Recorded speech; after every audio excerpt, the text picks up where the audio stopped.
রূপালী পর্দা মাতিয়ে এবার কর্পোরেট জগতে পা রাখলেন তিনি। বলছি ঢাকায় সিনেমার সুপারস্টার শাকিব খানের কথা। ২০ জানুয়ারি রাজধানীর একটি ৫ তারকা হোটেলে কর্পোরেট লুকে হাজির হন সুপারস্টার শাকিব খান।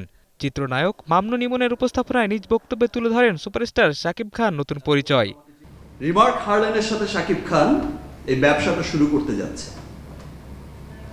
ব্যবসা আমি করেছি এর আগে শুধুমাত্র সিনেমা কেন্দ্রিক।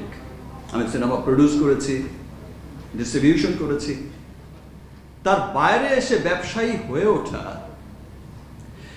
এটা সত্যি আমার জন্য খুব একটা চ্যালেঞ্জিং একটা বিষয়। আপনারা আমাকে ভালোবেসে যেমন নাম্বার 1 বলে ডাকেন,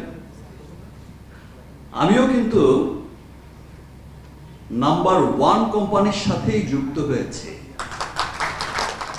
প্রসাধনী পণ্যে ৫০-এর বেশি ব্র্যান্ড নিয়ে কাজ করা রিমার্ক ও হারল্যান্ডের নতুন পরিচালক শাকিব খান বলেন, প্রসাধনী চাহিদা পূরণের পাশাপাশি লাখ মানুষের কর্মসংস্থানের সুযোগ করে দিতে চান তিনি।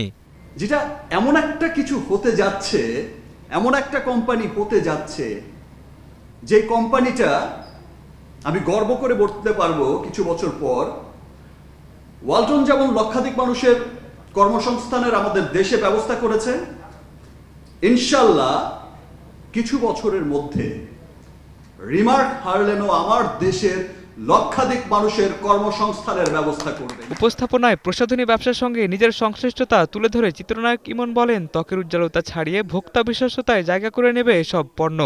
মানুষের স্কিনটা যেন সুন্দর থাকে, অস্বাভাবিক কিছু না হয়, গ্ল্যামার যেন থাকে, স্কিনটা যেন স্বাস্থ্যসম্মত থাকে। এই জন্যই কিন্তু ওনারা এই পিএইচডি যারা করেছেন কসমেটিক্স উপর, তাদেরকে নিয়ে আমেরিকা থেকে, লন্ডন থেকে, ব্যাংকক থেকে যারা যারা পিএইচডি করেছেন সবাইকে এনে জড়ো করেছেন যেন একটা অথেন্টিক হয়। আমাদের যারা এখানে মেম্বার আছেন, আমাদের সব ফ্যামিলি মেম্বার, সবাই মিলে আমরা একসাথে রিমার্ক এবং হারল্যান্ডকে পৌঁছে দেব বিশ্বের দরবারে। বক্তব্যে আয়োজকরা তুলে ধরেন, আমদানি নির্ভর প্রসাধনী খাত রপ্তানি খাতে রূপান্তরিত হচ্ছে। গবেষণাধর্মী এসব প্রসাধনী পণ্য ভোক্তাদের কাছে পৌঁছে দিতে চান তারা। এই রিমার্ক হারল্যান্ড এই দেশে যে পণ্য বানাবে সেটা হবে অথেন্টিক এবং সেগুলো ব্যবহার করে মানুষ সুস্থ থাকবে, সুস্থ জীবনযাপন করবে। এটাই হলো আমাদের মাননীয় চেয়ারম্যান মহোদয়ের প্রথম লক্ষ্য। দ্বিতীয় লক্ষ্য মানুষের কর্মসংস্থান করা। তৃতীয় লক্ষ্য দেশের জন্য কিছু করা। আমরা সবাইকে সুরক্ষিত রাখবো এবং বাংলাদেশ থেকে গ্লোবাল ব্র্যান্ড যে কটা হয়েছে আমাদের এখানে ৫১টি দেশে এখন অপারেশন চলতেছে।